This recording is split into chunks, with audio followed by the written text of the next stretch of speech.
Police મહાનિરીક્ષક Shri Premvirsinh સાહેબ સુરત વિભાગ સુરત નાઓની રાહબરી હેઠળ પોલીસ અધિક્ષક શ્રી હિતેશકુમાર જોઈસર સાહેબ સુરત ગ્રામ્ય નાઓએ ગુનાની ગંભીરતાને ધ્યાને લઈને ગુનામાં સંડોવાયેલ આરોપીને સત્વરે ઝડપી પાડવા માટે જિલ્લા પોલીસને જરૂરી માર્ગદર્શન અને દિશા સૂચન કરેલ હતું,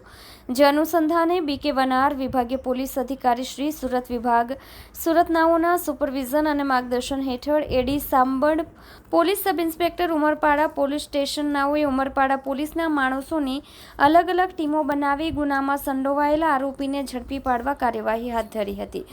આરોપી અને મરણ જનાર ઇસમોના પૂર્વ ઇતિહાસ બાબતે માહિતી એકત્રિત કરી અંગત હ્યુમન ઇન્ટેલિજન્સ તથા ટેકનિકલ રીતે ચોક્કસ દિશામાં વર્કઆઉટ કરી ઊંડાણપૂર્વક તપાસ કરતા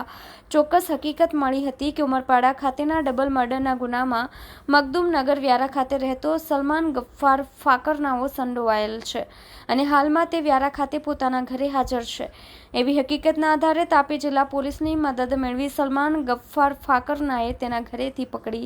અને ગુના સંબંધી પૂછપરછ કરતા તેણે જણાવ્યું હતું કે મારો મિત્ર પ્રજ્ઞેશભાઈ દિલીપભાઈ ગામિત મને વાત કરી હતી કે અમે ઉમરપાડા ખાતે રહેતા મારા મિત્ર અફઝલ શેખ સાથે સુરતના બે માણસોને લાવવાના છીએ, તેને લાવ્યા પછી છેતરીને બાંધી રાખવાના છીએ અને તેની પાસે માફી મંગાવવાની છે, જેથી તેને બાંધવા માટે 2-3 માણસોની જરૂર છે, જેથી મને અને મારા સાડુભાઈ આસિફ તથા પ્રજ્ઞેશભાઈનો બીજો મિત્ર વિશાલભાઈ રાણા એમ અમે ત્રણેય જણાને 15,000 રૂપિયા આપવાની વાત કરતા હું મારા સાડુભાઈ આસિફ તથા વિશાલભાઈ રાણા સાથે પૈસા માટે પ્રજ્ઞેશ ગામિતે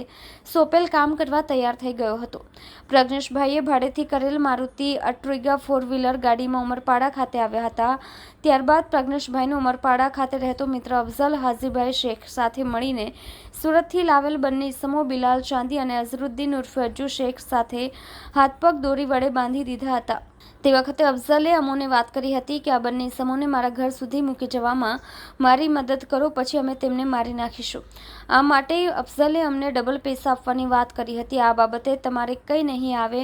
એમ કહીને સમજાવતા અમને ડબલ પૈસાની ઓફર કરતા અમે અફઝલ તથા પ્રજ્ઞેશ ગામિતના જણાવ્યા મુજબ બિલાલ ચાંદી અને અઝરુદ્દીન ઉર્ફે અજ્જુ શેખ બંનેને બાંધીને અફઝલ હાજીભાઈ શેખના જૂના મકાનમાં મૂકી આવ્યા હતા, જે બદલ અફઝલ હાજીભાઈ શેખે અમને ત્રણેયને 90,000 રોકડા આપ્યા હતા એવી હકીકત જણાવી ગુનાની કબૂલાત કરી હતી, જે બાબતના તમામ નક્કર પુરાવાઓને એકત્રિત કરવામાં આવ્યા હતા અને પકડાયેલ આરોપી વિરુદ્ધ કાયદેસરની કાર્યવાહી કરવામાં આવી હતી।